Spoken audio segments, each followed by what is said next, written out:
In my world there is music and good vibes and laughter and lovers, adventure and friendship.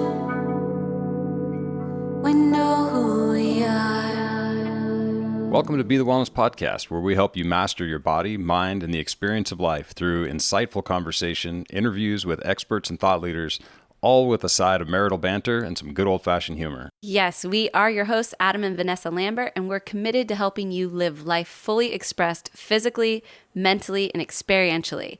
Sit back, grab a cup of coffee, and join the conversation.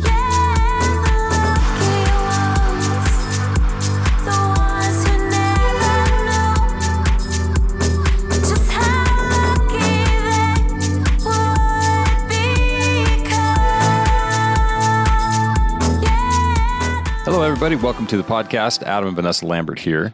Yes. Having a day. We are having an awesome day. We just recorded a podcast. Now we are recording an intro to this awesome podcast. This podcast, yeah. We have a system. It's true. And we're just really excited about this conversation. You know, where were we actually or were you with me when I discovered John Amaral? I think I actually don't remember where I was. I was somewhere. But anyway, I turned on Netflix and I started watching the GOOP Lab series, which I'm sure many of you out there did as well. And I came across this amazing episode where this man, John Amaral, who's on the podcast today, was doing this incredible energy work. And it was just really something to watch. You were like, what is even happening right now? What's going on over here? What's going on? And, you know, he had a room full of people. And I think he had Juliana Hough and Gwyneth Paltrow and just, you know, all these folks who are, you know, getting treated by him. And it looked like this energetic dance. And I think he even refers to it in the podcast. It's been called like an energetic exorcism or something, because it really is something to watch. And you're watching him move energy with these folks and do, you know, he's a chiropractor by trade, but he's really doing this advanced metaphysical energy work, which is just really phenomenal to observe. Yeah. Well, and he does a great job of kind of explaining what it is that he does in a way that, you know, well, you guys will find entertaining and informative. Yeah, absolutely. So I want to read his bio because I think it really summarizes kind of what he's up to, his background, and gives you some great ways to get in and linked in with him and start to use some of his protocols. So Dr. John Amaral DC is an energy practitioner, author, and educator who has worked for over 20 years helping A-list celebrities, entrepreneurs, athletes, influencers, and thought leaders elevate their energy so that they feel and perform their best. John worked hands-on with thousands of people from over 70 countries utilizing the energetic flow approach. John is featured in GOOP Lab Netflix series with Gwyneth Paltrow and has appeared on numerous podcasts. He is the founder of the Energy Flow Formula and the Body-Centered Leadership Program, which combines cutting-edge neuroscience and ancient wisdom practices to help participants create and sustain new levels of energy, clarity, and fulfillment. You can visit him at johnamaral.com to find out more about John's upcoming events and programs. So I'm so excited for you guys to listen in on this conversation. And if you haven't seen the GOOP Lab episode, make sure that you go check it out because it's going to give you just a visual understanding of what we're talking about. Yeah, it definitely helps. Yes. Kind of put the two things together. Yes, yeah, for sure. Absolutely. I don't know if there's a specific order. Like maybe listen to this first. Like don't stop listening to this to go watch it. Yeah. No, actually I think it will inform when you watch it after, you'll be informed about the process in a deeper way. So it actually will work really well and really synergistically. And you know, it's just one of those things where we just love finding these people who are pushing the boundaries of what's possible and how we understand the body and how we understand how it works and how we can influence it and the therapies that are available to us. And, you know, I really think personally, we are emerging from this kind of no pain, no gain paradigm into a much gentler understanding of how we can work with the natural systems of the body and how we can actually like tap into the meridians and into the sequences and the flow of the body that makes it easier for us to heal. And instead of like, we have to kind of suffer through everything in order to get better. Right. Yeah, it's kind of like asking the body to do something instead of forcing it. Yes, right? Definitely. Yeah. So we hope that you enjoy this podcast. If you have been enjoying the podcast, we want to take this moment to just invite you to subscribe, to leave us a 5-star review, maybe write in something, kind, sweet, I don't know, little love message for us. Something nice. something sweet.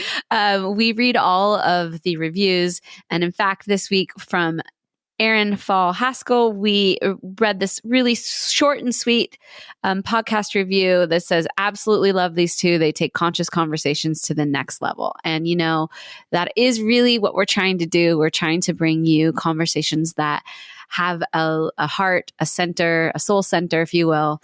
And so if you're feeling that, we'd love your support. And without further ado, here is John Amaral. And we're live. Welcome to the podcast, John. Hey, thanks for having me on. Yeah, it's great to have you. I was going to say in person, but not virtually in person. It's the new in person. Yeah. Although I think this would probably be much more entertaining if we were in person, because then we could get to see the magic that you create. But we'll do our best to convey it via voice. Beautiful. I think we can get it done. I think we can too. Actually, have a good feeling about this. So, I'd love for you to just kind of wind us back. And obviously, you're a chiropractor. You have a breadth of experience in the healing modalities.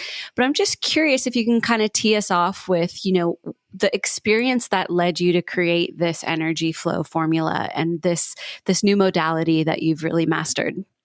I started out as basically I was surfing and skateboarding, and I was this, just kind of fine artist, growing up in Santa Cruz, California. And I went into, basically into college with the objective of going to, basically being a designer, fine artist. And I took an anatomy course when I was in college, and it was a pre-med anatomy course, because I was like, I want to learn to draw the body and learn to draw, really understand the inner workings of the body and the structure. And so when I was in that class, I was just really, really, I was like the top student in that class, and the man who was teaching it was a retired chiropractor. And he's like, hey, John, what field of medicine or what field of health are you going into? And I'm like, I'm actually I'm not going into health. I'm an artist. And he was like, what are you thinking? And he just started, he just kind of planted a seed. And at the same time, I was like doing, cadaver lab. So you're cutting into human, dead people basically. And there's something really interesting to be in this lab full of bodies and seeing that there's this when the physical body is devoid of life. And there's something that it struck me in a way, what is this mysterious, I was 19, I think at the time, what is this mysterious life force? How is it that something's animated? And so it really impacted me. And at the time I was practicing martial arts, and I was doing Qigong as part of the practice, but I'd never been to a chiropractor. I'd never had a massage in my life. I'd never been to any kind of healers. I had no interest in that. And I also had some pretty severe health conditions. So I had grown up with really severe asthma and allergies and eczema. I was on inhalers. I was on corticosteroid creams. I had hives all over my body when I would run through the grass or jump into super cold water, all these weird reactions and hypersensitivities. But I didn't know anything about healing. I didn't know anything about how the emotional system worked or the immune system. I knew nothing. I was just focused on the outer world and being successful in whatever I was doing, surfing or playing sports or drawing pictures or painting something. Everything was focused on the outer world. So when I had that experience with the cadavers and the missing life force, and then I talked to that chiropractor, and he was like, have you ever thought about the health field? Something was like, you should look into this. And then another friend of mine who was practicing martial arts with me was actually going into chiropractic college. And he was like, hey, at the same exact time, he was like, hey, why aren't you doing something with your life? You should be a chiropractor. And it was like two people right at the same time what seemed so random. And I just, and I was like, hey, that seems interesting. And I just like sent away for the information. And like it was just over a year later, I just switched. I took a bunch of prerequisites. I took a bunch of sciences, physics, and organic chemistry. And so I just signed up for all these classes. And I was like going into chiropractic college. Wow. And did you go to Palmer by any chance? Where did you go? I started at Palmer. And then my wife, who I met in the prerequisites for chiropractic, was going to Life Chiropractic College, Life West out in California. Yeah. And so I got to see the curriculum and the experience of like both at the same time. I did like a few quarters at Palmer, and I was really impressed with like how much philosophy and how much hands-on work was happening at Life. And I ended up transferring over, and I graduated from Life in 1993. I think I graduated. No, I graduated I went in the end of 92, 93. I graduated in like end of 97. So, but yeah, she introduced me to this work. I'd never been adjusted. I'd never even been to a chiropractor when I went into chiropractic college. Like, what do we do here? So it's a pretty wild. I mean, it's a little bit of it's my history there of kind of how I found it. It found me. It certainly found me. It was not a calling that I was aware of at all. Like, oh, I had this experience. I have to go do this. Like that happened with my wife, and a lot of the people that I met going into chiropractic college, they definitely went because of powerful, profound experiences and healings that had happened, working with different chiropractors, the majority, I would say. Mm-hmm. And I was like, oh, I don't even know what it feels like to be, worked on by a chiropractor. So it was an interesting, journey or route into this field, which I think helps me really relate to people that don't sort of innately feel drawn to like healing modalities. And I have a lot of clients that are whatever. Maybe there's some entrepreneur, or maybe there's some business owner, or whatever it is that just is going through challenges and doesn't have a real like strong pull to do healing work. And I can bridge that because I totally get it. Yeah, for sure. Well, and then they're like, well, I can go to a chiropractor. That's, that seems super accessible. Right. And then you can actually, work the magic. So it's interesting that you say that too, that you can kind of bridge that gap, because I was thinking about this conversation earlier today, and what it really occurred to me was that you really are bridging this gap between sort of spirituality and science. And so I'm curious, like, how you tell the story of that, because I'm sure a lot of people come, and if they're more from, like you said, the healing background or the healing arts, and kind of have a compass to navigate this stuff, it's probably not as hard for them to make the leap to what you're doing. But on the flip side, you have other people that are probably coming from a totally different background. And so I'm curious, like, how you explain what you do to sort of both people. Mm-hmm. That's where I came. That's a great question. And that's where I came up with initially to build around the Netflix GOOP Labs, episode that came out, which shows me working with people. That's, with Gwyneth Paltrow. A lot of people sort of might be listening, may have seen that, or they can check it out to see like what it looks like when I'm working with people. We created something called the Fight or Flight to Flow Challenge, which when the body is in stress mode, when we're overwhelmed, when we have physical injuries, when we put too much chemical input into the body, like everyone knows a hangover, it's a stress on your body, right? So physical, mental, emotional, chemical, these are stressors that we experience. And when the body is stressed, we can react and go into this fight or flight state.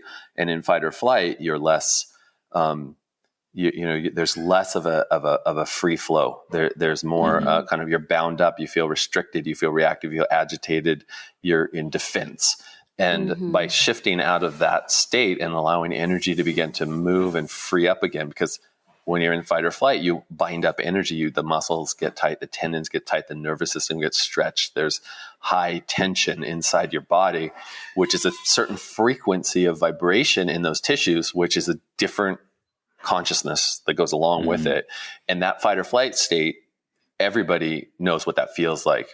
And flow is a state of optimal function where you feel amazing, you perform amazing, you're in sync with your body, your brain and heart and mind are all in sync with each other. You just feel an effortless, frictionless flow. We know that, like, everyone who's done any kind of athletics or had any kind of success in any endeavor in life knows what it feels like when you're in the zone, when you're in flow. And that is an energetic and consciousness state. So I started communicating it just for a larger audience in that terms. Like, when you're in fight or flight, you're all bound up, locked up, you're in reaction, you're agitated, you're grouchy, you feel it's hard to breathe, it's hard to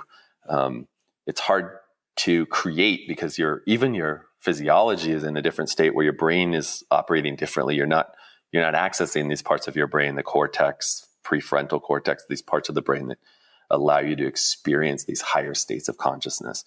Mm-hmm. That's not accessible because you're just trying to get through and survive.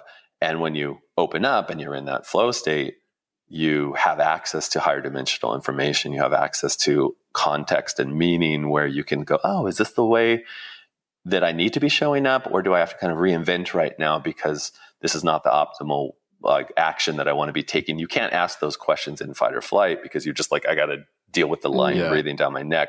So I think a lot of people do, and I've noticed a lot of people can relate, at least resonate with, I know what it's like to be stressed and bound up and feel tight, uptight, wound up, high strung, just like tension I can't seem to shake. And I know what it feels like to be in flow and everything's just kind of open and expanded, and I feel possibilities and I feel limitless and I feel like I can create easily.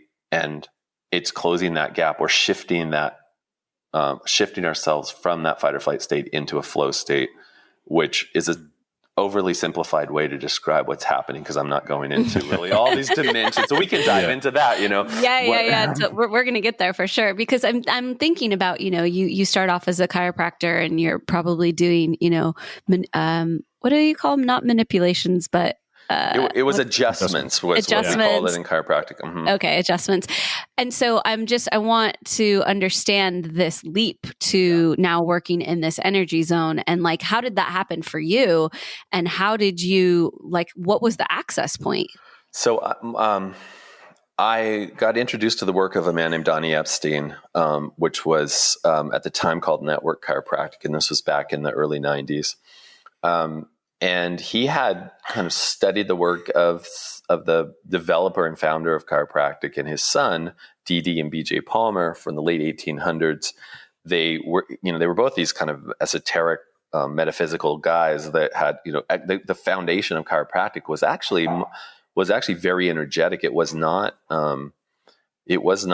a manipulation of the physical mechanical body. It was about uniting the universal wisdom or intelligence source of the universe with the innate wisdom of the body, and removing any interference between our true essence and our educated mind, as what D.D. Palmer called it. So chiropractic had these really kind of metaphysical roots, and it was all based on tone and vibration, which we know now. And when we look at the physiology and the current research, we know that's how it works. I mean, the body's resonating, vibrating in different patterns and frequencies. And so Epstein had studied, that work, and he'd become very adept at identifying these different patterns, which he called phases. These are different frequency patterns in the body. And anyway, I studied with him for many, many years, and he definitely, turned me on to a more energetic approach. And then I went basically all over the world, went to India multiple times, went to South America, Machu Picchu, been to Asia, studied with all these different practitioners, read, and I continue to read and do different practices. And you start to see that across all cultures around the world, there are very similar patterns when it comes to the subtle body, when it comes to the energetic body. And the Vedic tradition and the yogic tradition, they call it the koshas, which are the energetic sheaths of the subtle body, of these different kind of subtle experiences, going from the physical, body out to the ananda or bliss body in the Tibetan, and then the and then Japanese, and in the Chinese traditions, the Taoist traditions and stuff. There's some subtle bodies. The chakra system actually came out of obviously India and the Eastern traditions of the chakras and the nadis, which are essentially the psychic channels that run through the body. And you start to look into this, and there's like thousands and thousands of years of teaching that goes back to the Vedic, texts and the writings of people like Patanjali. And these are people that had made it their life's work to teach the sort of inner workings of consciousness and how the body and consciousness can be integrated, and how we can like have spiritual realization through practice and discipline and stuff. So, and then my practicing of martial arts and learning like chi and how to move energy in the body. These things all kind of stacked and layered together. And then you can see that in the indigenous traditions and in the Incan traditions and the Mayans, they all had like some chakra, or like they had their own, they didn't call it chakras, but they had their own system. They all overlap like across the world at different times and in different places. They all have similar discoveries. So I just incorporated that.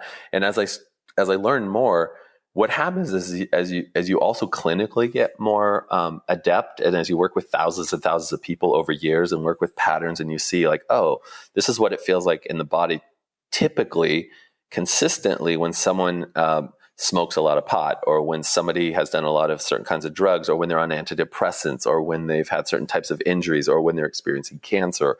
And you start to feel they have certain resonant vibratory frequencies. The spine will feel certain ways. The muscle tissues, the fascia will torque and pull in different ways. You can feel when someone's got certain qualities. I can actually touch someone's body now and feel what kind of chemical input, So my kids, when they were in high school, were like, oh no, you know what I mean? Yeah, exactly. They knew they couldn't like go out and like, party and us not know, because my wife and I would be like, hello, what is this in your body? Right. So it was like, truth serum. Yeah, exactly. But with practice and developing the kind of technical skills, and then the just experience over decades working with many different types of people, you start to see trends and patterns. And then you start to put those together with conceptual models that you're learning about, and then experiences that I've had, traveling around the world, and mystical experiences, experiences with whatever it may be, whether it was like some shaman that showed me how to, do something, or some, meditation I did in India or whatever. And you start to have this subjective inner experience, and then you have the science. And I've always been a research kind of nerd. So I always want to know, like, how is this really backed up by anything? How do we communicate this in terms of Western science? So it all started to stack and layer together, and you see the overlaps there. It's like science is starting to more and more be able to validate and back up things that have been taught for thousands of years. So it all mixes together. And then what happens is you start to learn, and I started to learn that, and this is with anything, because all my clients, whether they're, like professional athletes, or whether they're actors, or we all know that someone who's extraordinary in their field, you know that it starts taking less force, you get more precise, there's less effort, and there's this inverse relationship. It's like between how much force you actually need to apply when you're more present and aware. The less aware you are, the more you kind of shove things around and try to manipulate and move things. The more aware you become, the more conscious you are of yourself and tuning into the person that you're working with and what's going on around you. The more finesse, the more subtle things get, the less you have to push, the more you're in sync with your own rhythms and the rhythms of the universe, the less effort is needed. And so it takes you further and further off the body, because if we can affect the sensory system long before we actually physically touch the body, which is how it really works. I mean, light is hitting the retina of your eye. Sound is hitting the tympanic membrane of your ear. Pressure is pulsing into when someone touches your skin. We're picking up waves and vibrations, and we're translating that into a felt experience inside. And that is called qualia in science. It's the subjective experience of sensations that we're experiencing. As you realize that you can affect the physiology without actually touching someone, like if you blow on the back of someone's neck and you just, or if you just stare at them from across the room, there's research on that people know when they're being stared at, statistically, beyond, just chance, they know.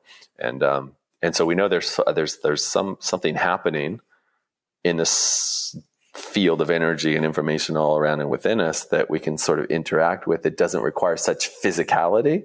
You start to you get more sophisticated and more subtle with it, and the body responds, and then you start to build an ability. So now I can walk up to someone and I can, maybe impact or influence them from a distance. Maybe it's 3 or 4 feet off their body. And then there's obviously people that can, work remotely. I can work remotely now too. But there are people that are do remote viewing and can you give them a coordinate and they can just tune in to something and draw a picture of it. And the U.S. government even had a program, right? Yeah. The CIA. Yeah, that was exactly. So I think the movie that they did with George Clooney that was Men Who Stare at Goats. Right? That was brilliant. Right, yeah. I love this because Adam and I feel like it's really interesting because you're really bridging kind of the two worlds that Adam and I bridge as well. And he's a little bit more of the scientific, needs the evidence and the research. And I'm a little bit more annoyed by science because I feel like, would you catch up already? You guys just don't get it. But I love that you kind of bridge these two worlds together because I think it does make a difference for folks to have this methodology be approachable and to wrap their minds around it. And so I'd love for you to just actually step us through what you're actually doing. If you could almost, kind of talk us through what a treatment would be like what you're looking at, what you're working on, what you're kind of tuned into, if you will. When someone's on the table and I'm working with them in that capacity, there are so many different things that are coming into my awareness that I'm holding in my awareness, many of them simultaneously, which is, as you get more mastery at anything, you can hold more things that they become unconscious competencies. They kind of become, in a way, it's like an encapsulated body of information that you can then stack with another body of information, and you can hold all these because that's how anything kind of gains depth. It's so I'm looking, I can see their breathing pattern. I can see how their body posture and position on the table physically. I can see where the muscle system is holding tension. I can see how the curves of the spine have altered their architecture. I can see how somebody's, respiratory pattern is happening and see which parts of the spine are actually moving as they're breathing, which tells me about what's inhibited and what's restricted. And what's free and flowing. And so I'm visually just quickly assessing a bunch of information about how they're just organized on the table. And then when I start to come into the field around them, I'm watching just to see, even with my consciousness, how my consciousness interacts with their consciousness, their subtle body. So, research by HeartMath, for example, they've Institute for HeartMath has done quite a bit in this. We're looking at how the field of one person's heart influences the other person's brain waves or influences their heart, and how you can get synchronized what's called entrainment or rhythms when you come into the field between each other. And so we know that, that biological rhythms entrain or sync up. So when I come into someone's proximity of the space around their body, maybe I might be several feet or way more or more, I'm watching to see how their body responds, even to my observation of them. And my observation of them is so important because what I'm looking for, so I'm seeing all these just things. I'm seeing what's open, what's bound up, etc. But my whole approach to coming into the space and seeing them as a person is almost like looking at a hologram where I'm not really seeing a static set version of them that is okay, Bill is on the table and I have all these kind of preconceived ideas about who Bill is based on what he looks like, what he's wearing, how old he is, things that we've talked about prior to him laying on the table, et cetera. So my bias is actually influencing how I'm observing, which would hold him in my consciousness as a certain identity, as a certain like static person. And I have practiced unhooking from that and actually experiencing the person who's on the table as like a kind of a superposition, which we call in physics, of possibilities of who they can be. Right. And so I'm like actually looking at them almost like pixelated energy and light and patterns. I'm visually, I'm visually seeing like almost a holographic version that's sort of fluctuating between different versions, which I'm holding that really in my consciousness. So it's not that they're on the table like changing colors and moving, like literally it's in my consciousness, but it's interacting with the field of information and energy between us. And what starts to happen is it just my ability to experience and observe them in a way that's not locked into a certain pattern already opens up the possibility that things can radically change. And it's what could change is which in a way, which sort of version of them actually shows up. We know from quantum physics that, the observer effect and things like the double slit experiment, where we know that when we measure something, it collapses like a probability wave of what something can be into a certain measurement of it. Like everything is sort of existing as one unified field of everything all at once, but how we interact with that field certainly allows certain things to show up on the radar of our awareness or on the screen of our awareness. So when I'm approaching someone, I'm seeing I'm observing them in one way to see kind of where are they in this moment, but I'm also holding the space for them to be immediately change, a different version of them to show up. And so when I start to go into the field of energy around the body, I'm actually interacting with where I feel the most receptivity and rapport for them to basically receive my input, which is like, I'm like showing someone, hey, everything's flowing or working in this part of your energetic system. And I'm guiding their attention, their awareness, whether I'm just doing it through holding my hand off of a certain distance off the body, or I'm physically touching a certain place, or I might be even telling them, hey, put your attention here. I don't have to usually talk to them at all or that much, but I'm guiding a person to pay attention to where the possibility for sort of unhooking from their own illusion of this is who I am, this is how it is, this is how it has to linearly unfold. And I'm like creating an instantaneous focus on where all the free available energy is. Right. Like what are all these other probabilities? Like what's the outcome if you just shift this? Yeah. And so what happens is it like our body posture and positioning, the way we breathe, how we move is all a product of conditioning. So we're taught, don't move this way, don't laugh too loud, don't make that snorting sound, hey, you stop, do not cry right now, or you're going to get a whack in the butt, whatever it is, like the ways that we've been conditioned, or in these certain contexts, it's okay to move and express and dance and be silly, but not here. And we learn how to move our bodies, and you'll notice in every culture it's different. Like, when you go to India, like they bobble their heads, and they yes, no, and they're like have a certain sensory motor patterns that show up. And because I've worked with people from I don't know, it's probably 70 something countries, like you start to see these cultural patterns in how people express and where they're repressed or held, and you start to see it's not just an individual thing. There are culturally held patterns, and these are held in fields. What Rupert Sheldrake calls morphic resonance is the cultural field, or the lineage pattern that's like encoded, or what Carl Jung called the collective unconscious. It's the learned patterns that we just are immersed in a field of energy and information that we just adapt to. So I'm also, when I'm working with someone on the table, I'm recognizing that what patterns are showing up and how they're expressing on the table is a product of their upbringing, their conditioning, their culture, and everything else. But it's not really them. It's not their essence. That we transcend that.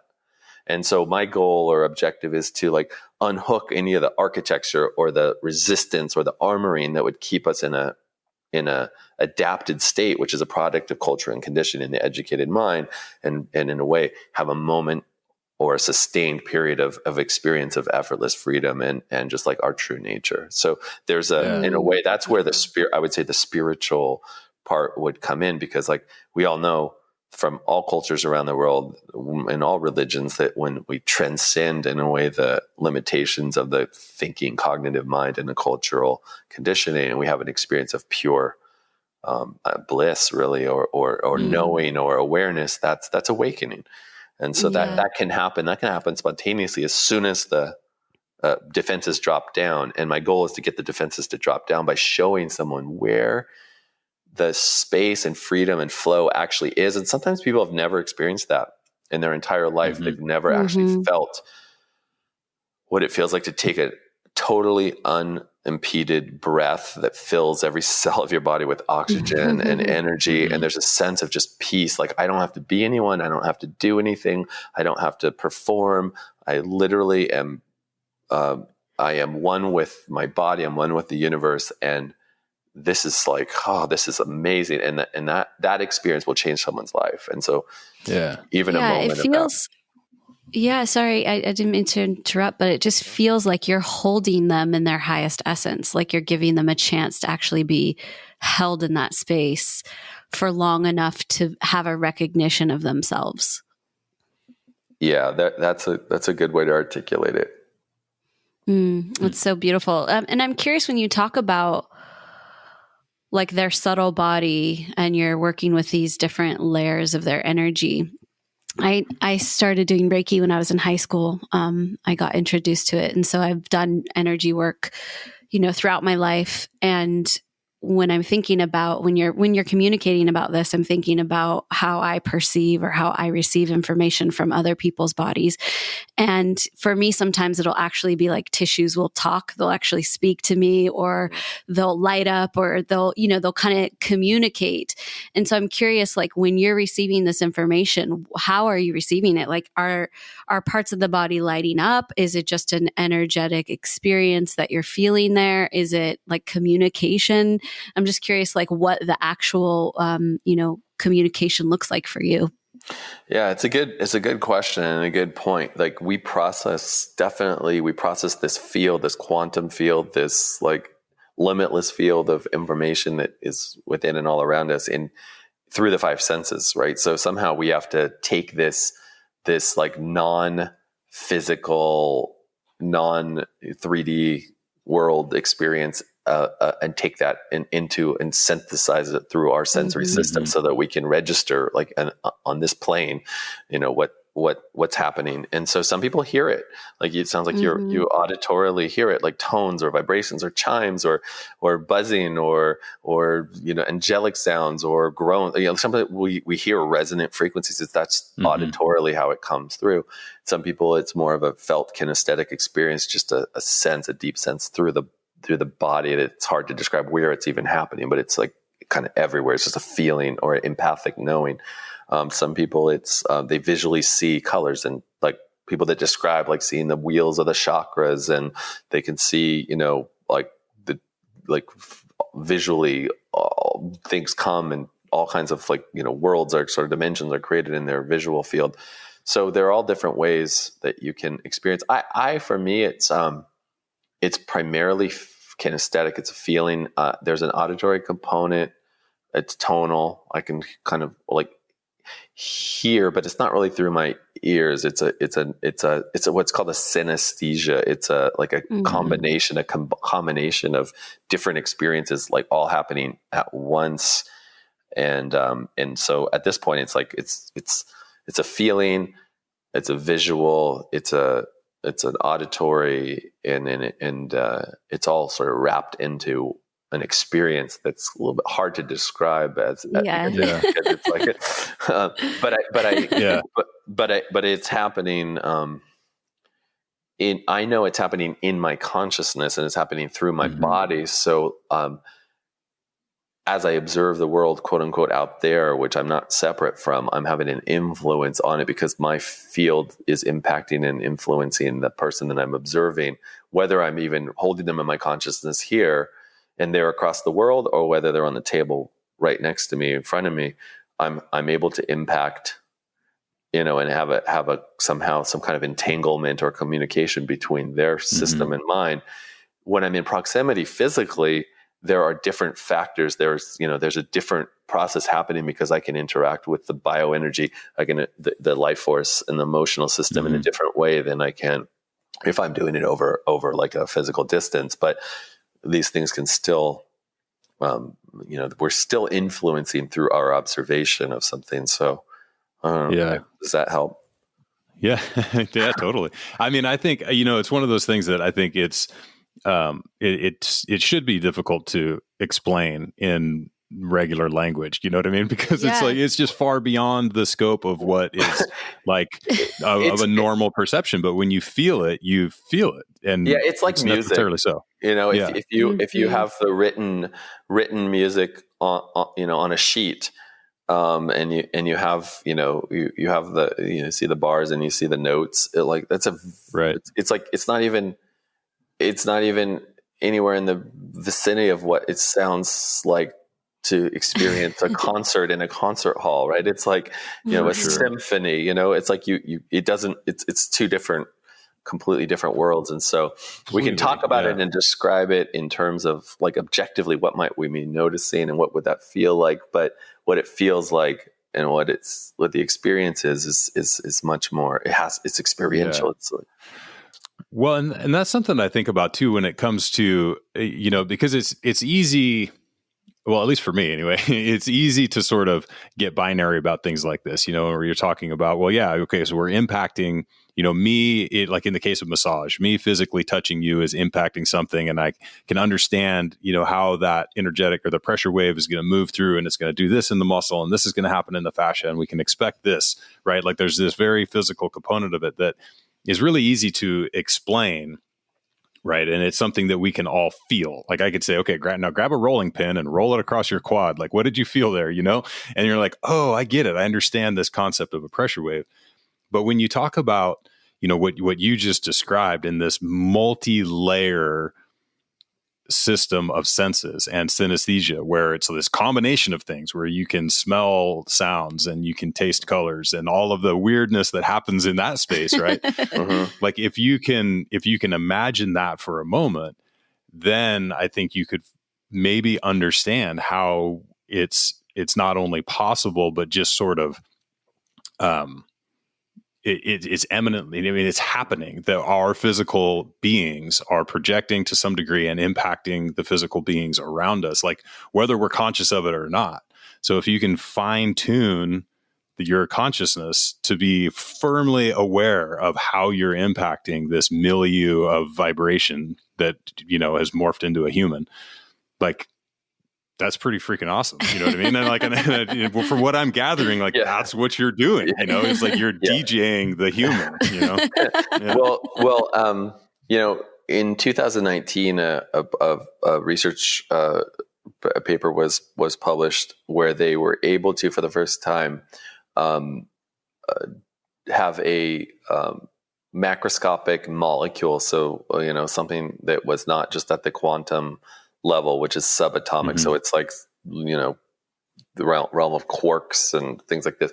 It was actually a molecule that they were able to put in a state of superposition.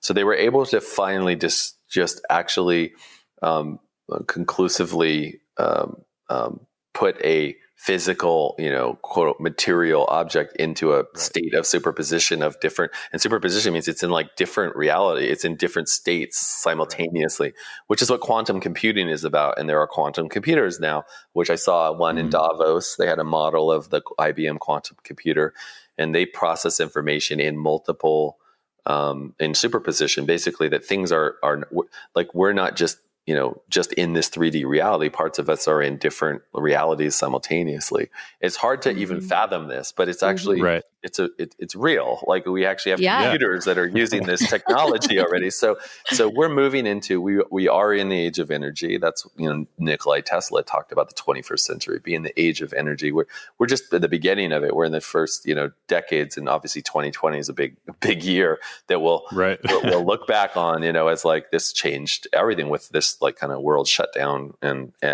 but like reboot in a way. But we're going to start, I think applying principles of how the universe operates, which is not linear. It's totally a non-linear system where one tiny outbreak of a virus in Wuhan, China, like changed the whole entire world. Like that's a non-linear system, and the body is that too. And when when people see, me working with someone and the body's going into this wave, where there's this like unwinding and the person's emoting and there's like this ripple moving through their body, and you're like, wait, he's not touching them. How is that happening? We have to view from a lens of nonlinear reality, which is how it really works. That means a very small change or influence in one part of the system can have a very large global impact. Think about an erogenous zone, and if somebody just strokes or touches the certain part of the body in just the right way, your whole reality could be shifted. Your whole agenda of what you were going to do that day or that moment suddenly goes sideways, and you're like, okay, I'm dropping every thing that I had because I'm like my whole being and body just got completely shifted, rerouted. And someone might not have even touched you. It could have been a look with their eyes. It could have been a breath on the back of your neck, right? So we realize that's how it works. So why wouldn't the body have a dramatic response to a very subtle input that doesn't even physically touch them? If that's how it works, like if you're driving and you see a rear view mirror flashing blue and red lights and you're like, oh shit, it's me. They're going to pull me over. And then like your whole body goes into like fight, flight, freeze mode. And you're just like, and then they pass you and you're like, oh, you had this whole experience and nothing actually touched you. Right. So, and it's the same thing, with the opposite. Like I said, the erogenous zone is an area that's more sensitive to stimulation, but can create a global change. And we have to, instead of trying to push things from point A to point B and manipulate things and move things with a lot of physical force, we can use a lot less force and a lot more presence and a lot more awareness, and it takes less and it's more subtle and there's greater impact. And that's really what I'm shooting for when I'm approaching someone and using, as little force as possible, interacting with the field around the body to see how, like a magnet, you hold that over metal and it's going to move the metal. You're not touching it directly. We don't even question that. We're like, oh yeah, it's a magnet.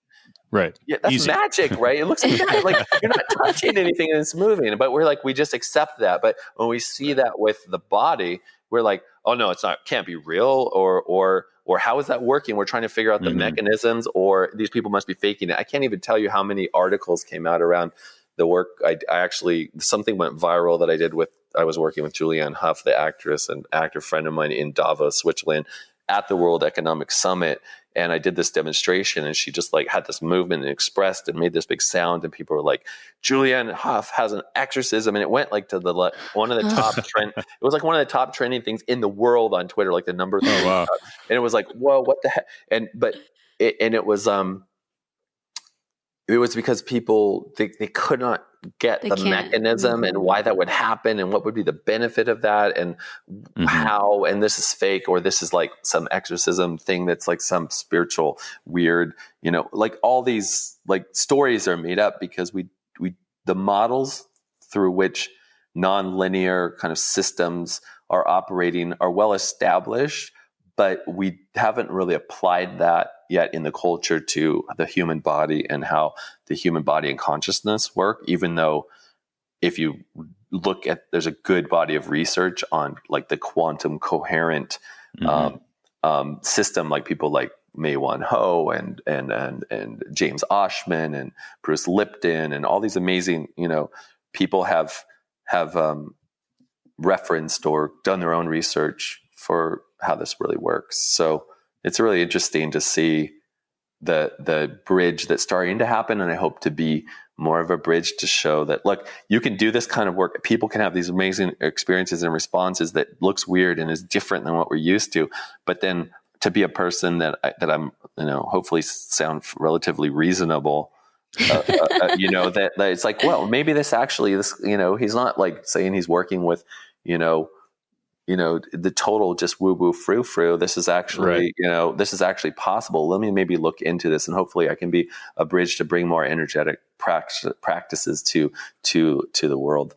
Well, I want to kind of go a little deeper with this, because what I'm hearing from you is like people can find actually explanations that are rooted in scientific evidence, which is helpful to sort of shore up maybe any disparity you have between your current belief system and the possibility of what you're talking about. But, beyond just looking for sort of scientific proof or finding like rationale that supports what you're up to, like what are other practices that you encourage people? And I know like I talked about Adam having, sort of a more linear brain earlier, more, being more about research, but we've had really amazing experiences with like ayahuasca or psychedelics or things that have helped kind of bridge that gap between, the right and the left brain, if you will.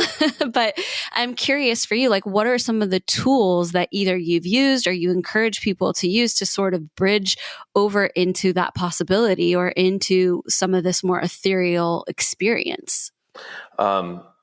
Great question. For sure, meditation, that's proven. But I mean, any, Western, more kind of linear thinking Western scientists even would now have to admit that there's a significant amount of research and just data on neuroscience and biochemistry and biology and stuff that we know that meditation as a practice has proven benefits for health and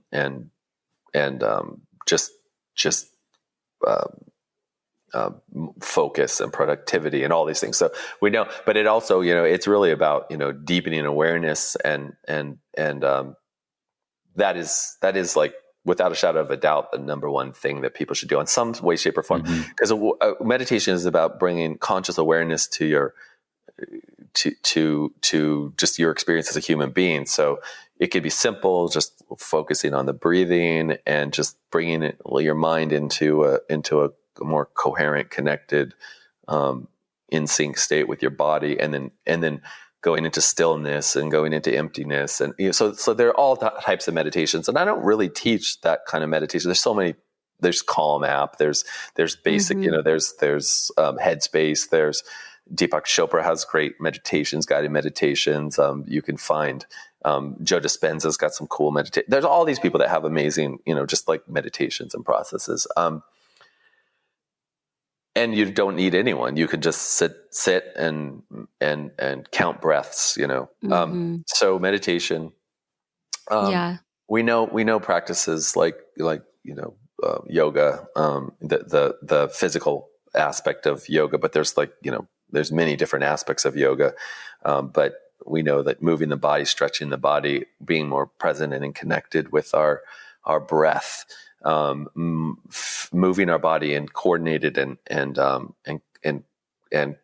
connected ways like dance. Julianne Hough created a Kinergy. It's called Kinergy, Kinergy, at Kinergy on Instagram. She created a whole dance and expanded fitness, she's calling it, like process, which I helped her in the development of through just looking at what are the breathing patterns doing and how would you move your body to have certain effects in your consciousness. So we can dance, we can move, we can meditate.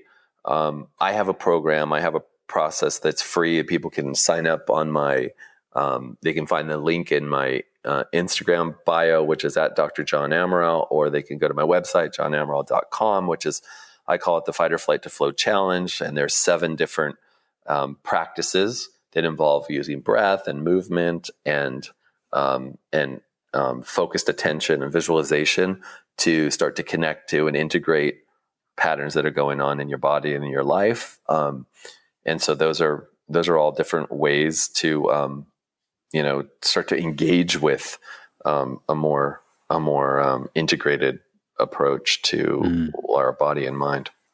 Nice. Love it.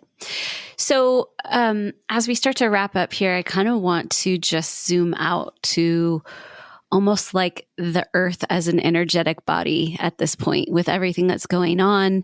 I'm just curious to get your take on, like, as a practitioner, if the earth and the planet and everything that we're going through at this time is your client, what are you seeing energetically, and what do you think can help us move through this time? And I don't know, just sort of any words of wisdom in terms of like treating the planet almost as your patient. Like, how can we heal this current situation that we're currently experiencing?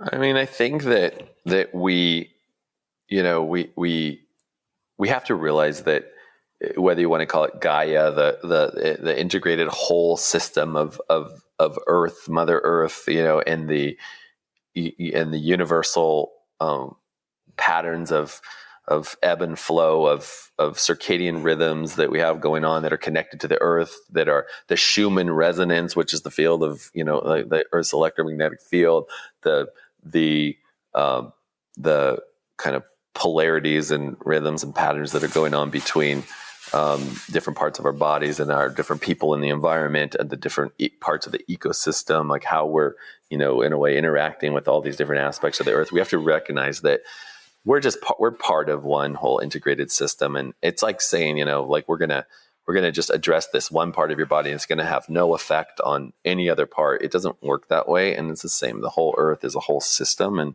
I think right now where our real power is to do the work internally to transform, ourselves, and actually kind of recognize or remember that we are part of a whole integrated system, and that everything that we think, feel, do, or don't do is having an impact, and it's all interconnected. And that if we think we're so like powerful as a species that the Earth couldn't just like shake us off and be like, oh, this is an annoying, how long are we really around? The Earth is like billions and billions and billions of years old. And it's like, we think that we're going to ruin the Earth. The Earth is going to adjust and adapt, and we're part of that system, and it will just like reduce our presence or allow us to thrive as if it's great, if it's good for the whole system. So I think we give ourselves way too much credit, credit or sense of importance that we have, that we are going to ruin the Earth. We're not going to ruin the Earth. It's just going to be just irritated and agitated, and then there'll be it'll just like balance out. So I think if we can sort of surrender to the rhythms and learn to be more honoring of, and learn to adapt to and navigate the forces that are working through us and that we're part of better, then we have a better shot at being around for a longer period of time. Yeah. And I feel like that's what it comes down to, I think. I love it. Healing the micro for the macro, so to speak. Yeah, for sure. That's a great way to put it. So you mentioned your free challenge. Just share with folks like how they can learn more about you, and just besides the free challenge, what are other ways that people can get involved with your work, or just anything that you're excited to share with our community? We'd love for you to do. Oh, thank you. People can check out the GOOP Labs episode on Netflix with Gwyneth Paltrow. So I'm the 5th episode in there. So if they want to see me working with people and what it looks like, that's a great experience. It was filmed really beautifully, so they can have a kind of immersive experience. And I've had actually a lot of people email me from around the world and be like, I actually was like crying or moving or having some experience when I was watching this. So it kind of transmits through. Yeah, that's actually, just to toss that in, that's how we found you. And I had the same experience. I was like, yes. All the yeses. So that's a great way to just see what it's about. On my website, johnamaral.com, you can find out about events and offerings that I have. The Fight or Flight to Flow Challenge is so we do live events which are on hold right now, but in LA we do day-long events. I have a year-long mastermind program called the Body Centered Leadership, and that's a limited kind of higher price point program, but I take 20 people at a time or 25 people at a time through that. And then we have, I do private sessions with people based in LA. That's a possibility for some people too. Awesome. And I saw on your website that there's a potential for some kind of teaching certification or some kind of program for teaching practitioners. Is that expected in the next couple of years, or? My wife and I are working with that. My wife has been working with me for the whole, time we met in chiropractic college or in prerequisites for it. And then we had a practice together and we teach together. We do the body centered leadership program together. And she also teaches a whole energy school.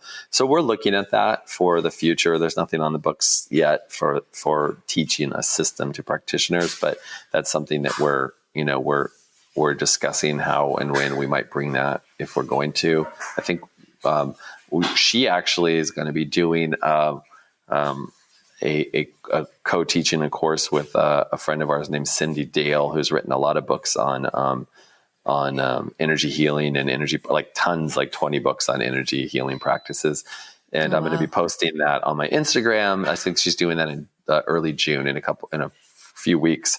And there's going to be a 2-hour course that she's going to be doing with her. And then I have a course coming up that I'll also be posting on Instagram, which is the higher heart and brain activation process. So it's that'll be a 90-minute course teaching about the connection between the brain and the body and how we can enhance that, and then a guided process that people will be able to keep and do over and over for creating this entrainment or heart and brain coherence. And so that is something people can find just on my they can find on my Instagram. They could find on my in my membership site, which is if anyone goes through the Fight or Flight to Flow challenge, which is free, they will have access to a membership site to deliver that challenge, and they'll be able to see different things that they can participate with. I have something called the Discovering the Fundamentals of Energy, which is a little mini course, it's like a 9-video course, and then I'll put the Higher Heart and Brain Activation guide in there too. So if people want to, discover more and go deeper, they can sign up for the free challenge, and then they'll have information about those additional things they could actually purchase. Awesome. I want to do it all. I'm moving in. Awesome. No, I love what you're up to. It just really resonates with me, and I'm sure it will resonate with our audience. And for sure. Just thank you so much for your contribution, because I just think this is what we really need. And we need it from different voices, because I think that there are so many different types of healers, but we need to see different versions of people that are working in this modality. And I think you represent a certain balance and an approach that is super palatable for a lot of different types of people. And so I really appreciate that contribution. Thank you so much. Thank you both for having me on. It's been fun talking with you. Awesome. Thanks. And that's a wrap, folks. We hope you guys got something out of that. And if you did, certainly go and check out the links below. Get in on the challenge and see what this whole thing is all about. Absolutely. Yeah. This is what we're all about over here, is introducing you to new systems, new modalities, and folks like John who really might make a huge difference in your life. So we hope you'll check them out, and we'll see you next week. Bye. Bye.